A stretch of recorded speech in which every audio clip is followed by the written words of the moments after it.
Hey guys, it's me Mr. 250 and welcome back to Higurashi. Instead of being later on in the evening, this is actually the next day. It just got too late last night by the time I got back.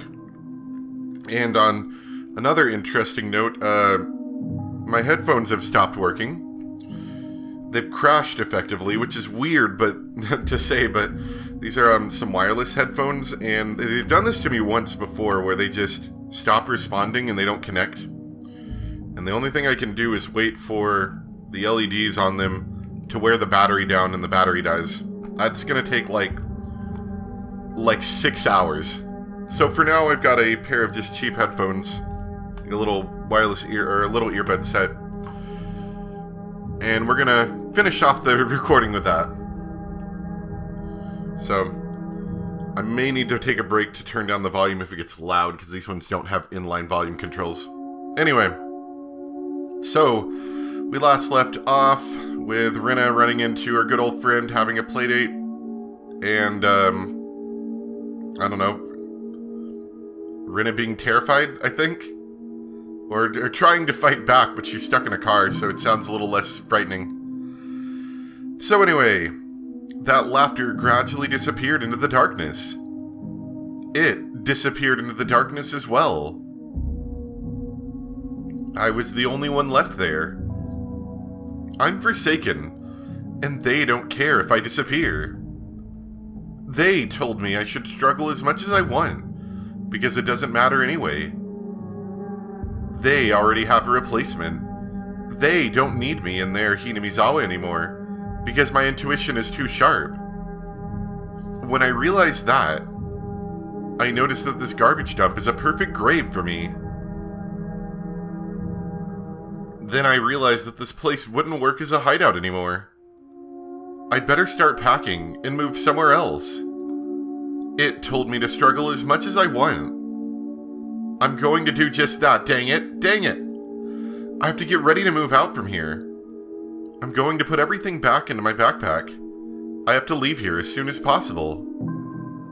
The light of the flashlight wasn't enough to see by, so I turned the table lamp on.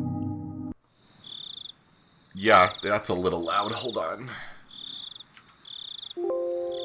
Sorry, I figured this might happen. There's no inline volume controls in these little earbuds. So, I figured I'd probably need to do that. The light made things show up very clearly. When I reached my backpack, I realized something and gasped in surprise. The palm of my hand was covered in an eerie liquid. I thought I'd wiped off my sticky sweat earlier. But it wasn't my sweat. Then where did this blood come from? Blood.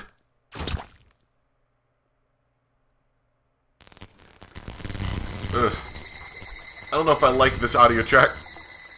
Very scratchy. I realized it right away.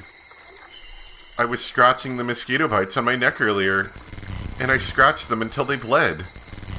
When I noticed that, I remembered the sensation, the mixture of pain and itchiness.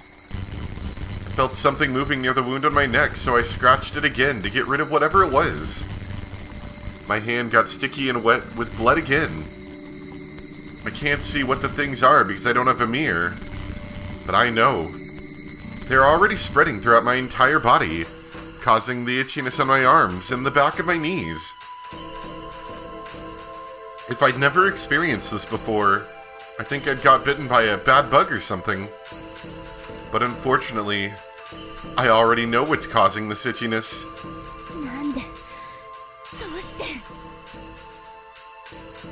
I said it with hatred. Why now? Why here? It's the maggot disease, without a doubt. If I cut the veins on my arms, the dusky red gross things would flow out. But it's impossible. I didn't get any suspicious shots. But it doesn't have to be a shot. They might have put the drug in my food, and I might have eaten it without noticing.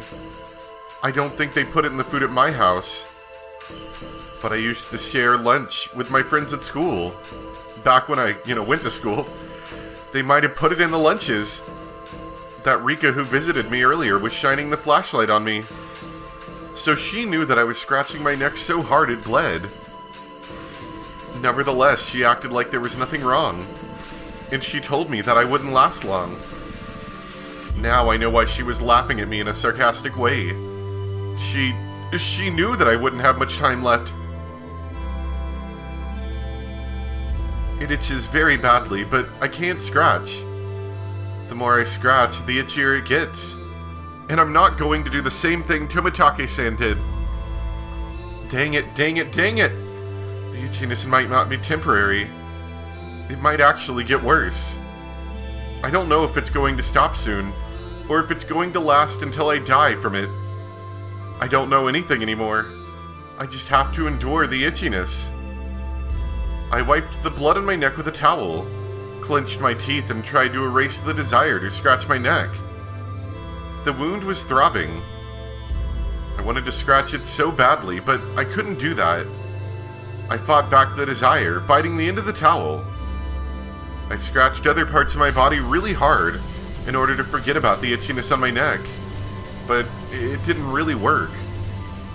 I just prayed for the itchiness to go away, closed my eyes, and fought back the desire. That seemed to be the best way. I let my mind go blank, breathing hard for a while. I felt like the itchiness got a little bit better. I took a deep breath, and I immediately started panicking. Staying here is more dangerous than the itchiness. I have to leave here as soon as possible. I felt it while packing my stuff. I felt the end coming closer, the end that Rika told me about earlier. I assumed I could live until the end. But I might have been wrong. I might follow the same path Tomitake took, way before the end comes. I was sweating like crazy, and it felt so nasty. I know it's not sweat, but I'm going to think it's sweat for now. I wiped my neck with a towel and hurried to leave. Yeah, so this was the scene change I wanted to get to yesterday. I was just way too busy. And way too close to running out of time. That is an awful sound. I mean, sure, it sets the mood, but ugh. Anyway, this area has no streetlights, so I was scared to run fast when I could barely see. The moon lit up the sky, but not my steps. The only light I had to see by was my flashlight. The light was very weak. All I could see was the flat gravel road before me. Anything the flashlight couldn't reach was in total darkness. The expression often used in novels, pitch black, wouldn't be inappropriate. I might trip over an empty can or a rock any time. Not wanting to fall, I used the flashlight to its maximum extent to watch my step, but I was still a bit nervous. I started running slower and slower until I was just walking briskly. Did I just stop running because I'm afraid of tripping in the dark? But I usually run around without watching my step during the day. I run around with Rina and Mion all the time. Even if I can see what's underfoot, I don't pay attention. I don't think I might trip. I just keep running around without a care. Rina might be feeling the same way I am right now. For Rina, the light with which she illuminates the darkness of suspicion is too weak. Sorry. And the darkness of the delusion she deeply believes in is getting darker and darker. That's why she's scared to even walk on the same road she always used to take. She fell for the contents of those ridiculous scrapbooks. People might laugh at her for that. But those scrapbooks aren't normal. They manipulate their readers' hearts and, with evil intent, take advantage of their vulnerabilities. That evil intent captured my heart for one night. That's why I know how evil they are. They're just urban legends, like the prophecies of Nostradamus or the Purple Mirror. They're a bunch of feasible lies, and when you hear about them at first, you think they're too stupid to believe. But once you fall for them, it's hard to get them out of your mind for some reason. It'll be the year 1999 in less than 20 years. Everybody knows about the prophecy that the world will come to an end in July of 1999. There are even some TV shows about it too, which irresponsibly fan people's fears. So some people take it too seriously. These people think that the prophecy means the outbreak of nuclear war, so some of them are making shelters in their backyards. Some of them are thinking about freezing themselves by 1999, so that they won't be exposed to radiation, only waking up after it's gone. Those people are completely serious about it. But when you think about it rationally, it's impossible that there'll be an outbreak of nuclear war in 1999. It's true that the Cold War makes us think that the final war will break out any time, but both powers are actually pointing their nuclear missiles at each other, and they know there's nothing to gain for either of them to start a nuclear war.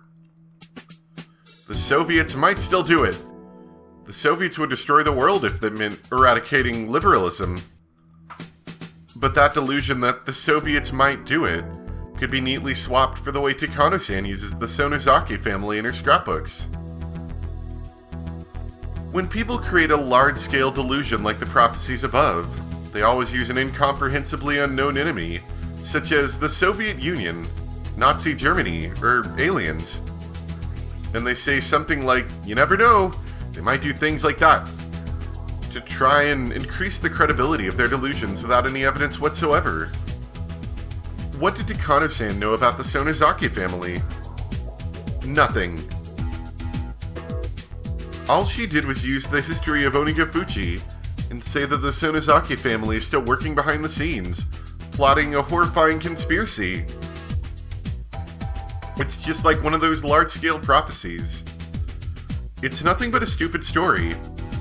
Like that one about Nazi Germany, which says that Hitler is still alive and lives in an underground complex somewhere on the South Pole, continuing his plot to conquer the world. Rina usually doesn't believe in stupid stories like that. But it was just bad timing, I suppose. It was right after she killed Rina Mamiya in Teppei Hojo, and it was caught by us.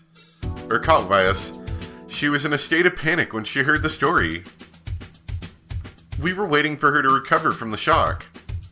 But before she did and regained her strength of heart, a poison got into her and spread all throughout her body. When you're sick and have a weakened immune system, it's easy to get another disease. It's just like that. That's it. Rina is just sick right now. When you're very sick, in bed with a high fever, you sometimes feel like you might die from it. But most of the time you're just overreacting. You get better soon after you take a medicine, eat healthy food, and sleep a lot. That's how she is right now. She caught a mental cold, that's all. She needs to get better soon, or she might get caught by the police. I passed several patrol cars on my way. I hid every time I saw one, since I didn't want to be questioned. I was probably passed by them twice. When I came close to Rena's house, I saw a car parked near the gate. It was obviously watching her house, trying to capture her for when she'd arrive home. Mion ordered the Sonozaki family to find Rina to protect her from the police. But honestly, I'm not sure if they can. After all, Rina believes that the Sonozaki family is after her. But if they don't find her, the police will eventually. If that happens, all of us who helped bury the corpses will be caught by the police in the end.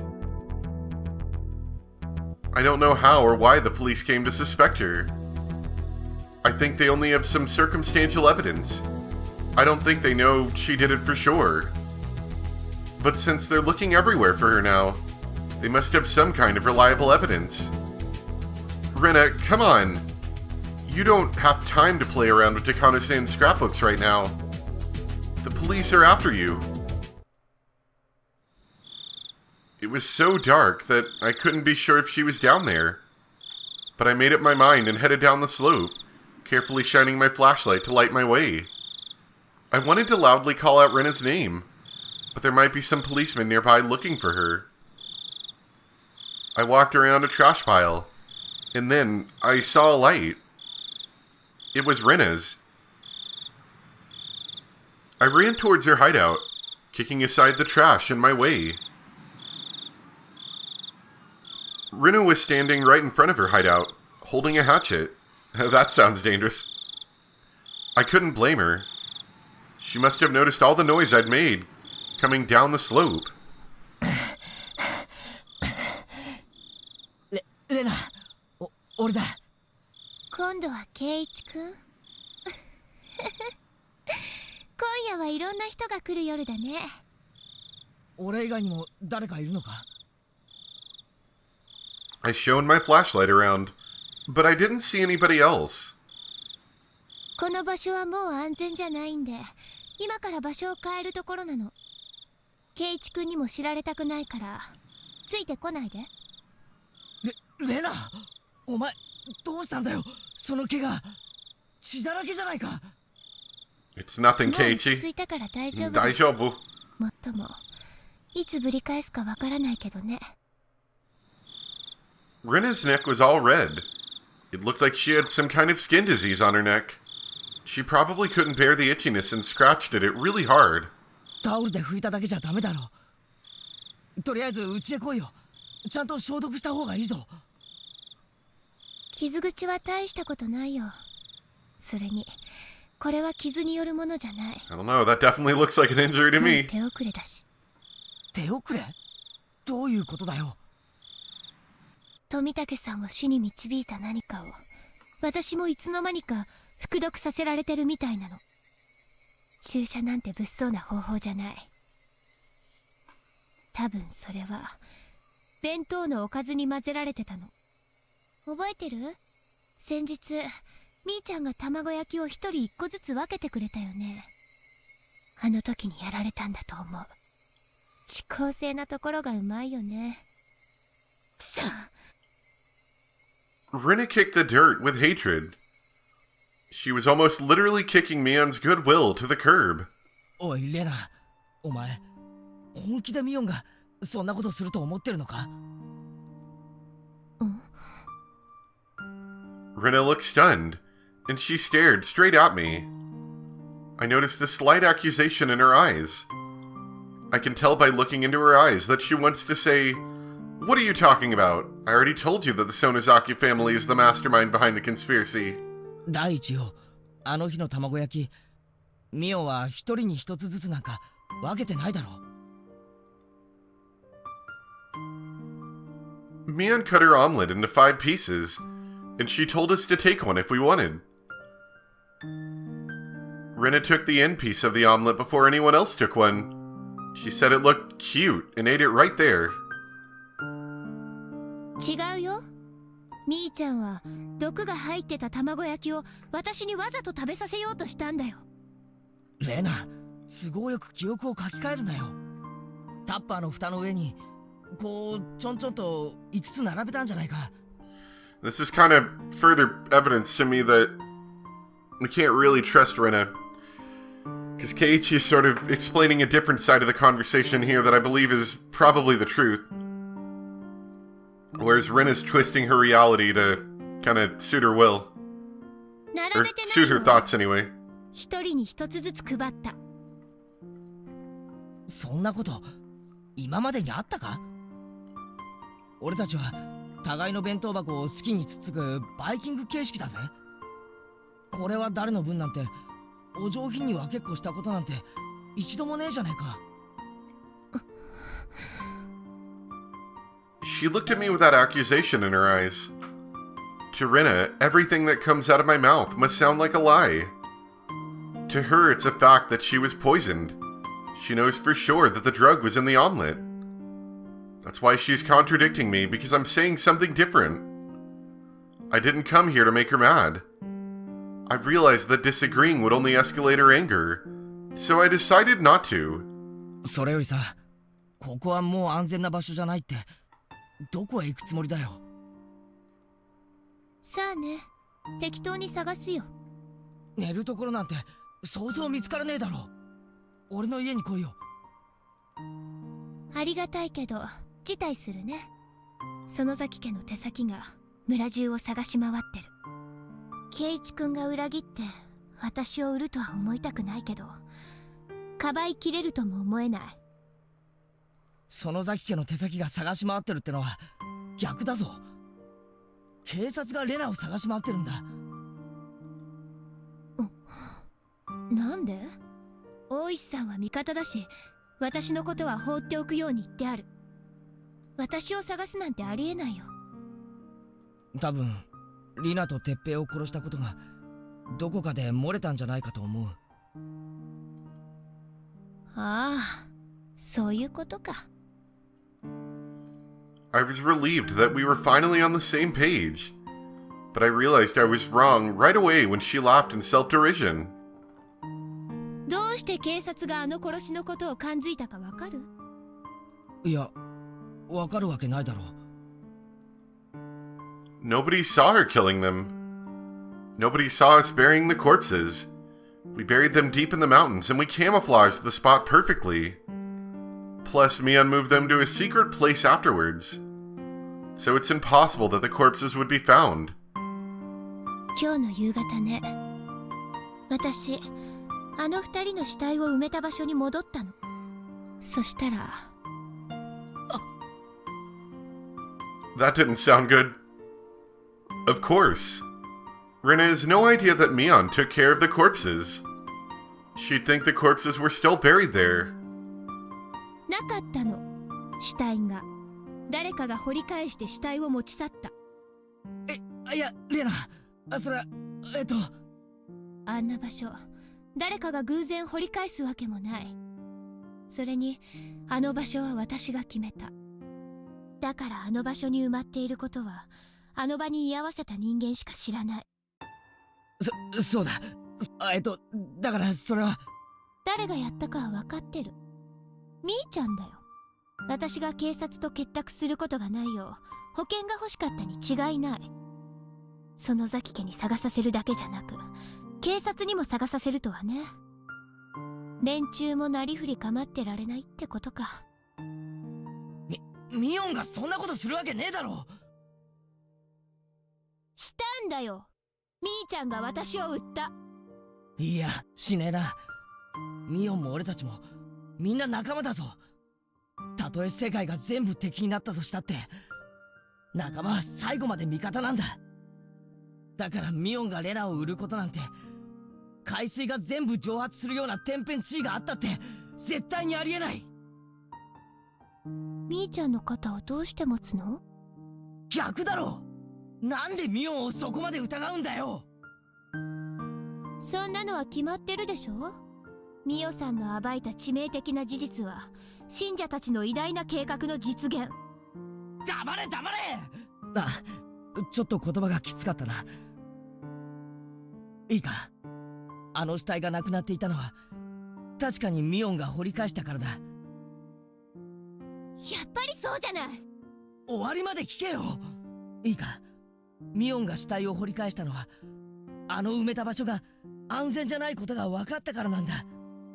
営林署がこの夏あの辺り一帯を伐採するって計画を立ててたことが後に分かったんだよ。だからミオンはレナを守るために死体を掘り返してくれたんだよ。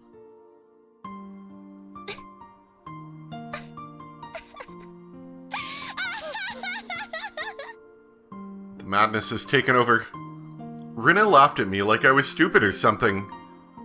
I could tell she didn't understand anything I was saying. そんなのみーちゃんの口から出まかせに決まってるでしょ。ケイイチ君の前ではいいこぶりたいあの子の汚いやり Now 方だって。 that's not a nice thing to say about her. あのな、じゃあどうすりゃよかったんだよ。今年の夏に営林署が見つけちまうかもしれないと知ってて放置しとくのかよ。そんなことできるわけねえだろ。その営林署の伐採計画というのがそもそもみーちゃんの作り話だってどうしてわからないのかな。わからねえのはレナの方だろ。After I yelled at her, she gave me an icy look. She stared into my eyes, as if trying to find out what I came here for. 俺はレナの目を覚ましに来たんだ。お前は高野さんのスクラップ帳のせいでとんでもないおかしな夢に取りつかれてる。最初のうちは面白い話だと思ってたが、そろそろシャレにならないと思い始めた。お前は今ちょっとした病気なんだよ。ああ、理科もどきにも病気だって言われたっけね。確かに内脇病はもう始まってるし。ああ、もう違うんだ違うんだ。とにかく俺の話を聞け。しばらくの間横になってじっくりと休まねえか。本当はミオンの家にかくまってもらった方が安全なんだ。警察からもかくまえるしな。でもそれでもミオンが信用できないってんなら俺のとにかくこんな休めない場所で縮こまってだって心にいいわけがないんだ。まずは俺の家に行こう。そして冷たい飲み物でも飲みながらちょいと熱を冷ましてみないか。そうすりゃレナもすぐに気づくさ。何を言ってるのケイチ君。私がおかしくなってるって言いたいの？ I mean, yeah, definitely. おかしいのはお前たちの方なんだ。お前たちは寄生虫に乗っ取られて知らず知らずのうちに奴らに操られているだけ。ケイチ君も傍観者のつもりでいるけど実は被害者の一人なんだよ。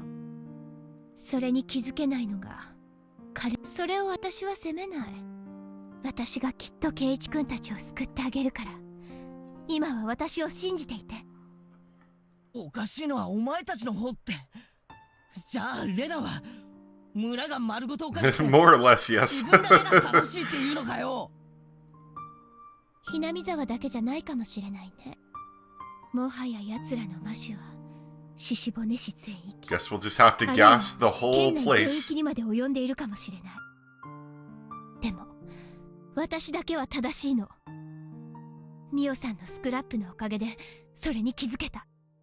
ケイチ君だって気づけたんじゃなかったっけ？待てよレナ、自分以外世界中が全ておかしいって。おかしいのは自分だけなんだよ。世界は最初から何も変わってねえしおかしくもなんともない。ましてやレナの敵でもなんでもない。自分だけが正しくて世界が全部敵なんてことはありえないんだよ。それはつまり自分だけが敵ってことなんだよ。I don't know, Keiichi. That sounds like crazy person かわいそうな talk. ケイチ君。でも仕方がないよ。ミオさんの真実は誰もが受け入れられるものではない。ミオさん自身この内容が本当に真実かまだ測りかねていた節があったしね。だからケイチ君が受け入れられないことを私は理解できる。だからそんなケイチ君を救うために私は頑張るよ。頑張って戦って必ずケイチ君たちを支配している奴らをやっつけてやるから。 I'll take the fight to the aliens myself. Rena, that's stupid. That's just idiotic. You feel sorry for me? You're stupid. Why don't you understand? Why do you still believe a crazy, stupid story like this? You're just interpreting everything to suit your convenience. ミオさんもリカちゃんも、そして今や私も、もうスペアが用意されてるの。そして私が消されるのと同時に入れ替わることになっている。はあ？スペア？お前本気で何を言ってるんだ？もういいや。ケイチ君には真実を教えてあげよう。私がケイチ君に話してない。実はね、寄生虫の正体 It's は aliens. 宇宙。宇宙人？うん。お社様の正体ももちろん宇宙人。 If you weren't considering that she's gone off the deep end, I think the alien comment really brings that to light. 天から降臨する際の描写は世界各地に散らばる宇宙人説と合致するの。偉大な文明が起こるとき、偉人は必ず宇宙から現れる。彼らは宇宙から優れた英知を持って地球を訪れ、いつまでも未熟な地球人類の進化を促そうと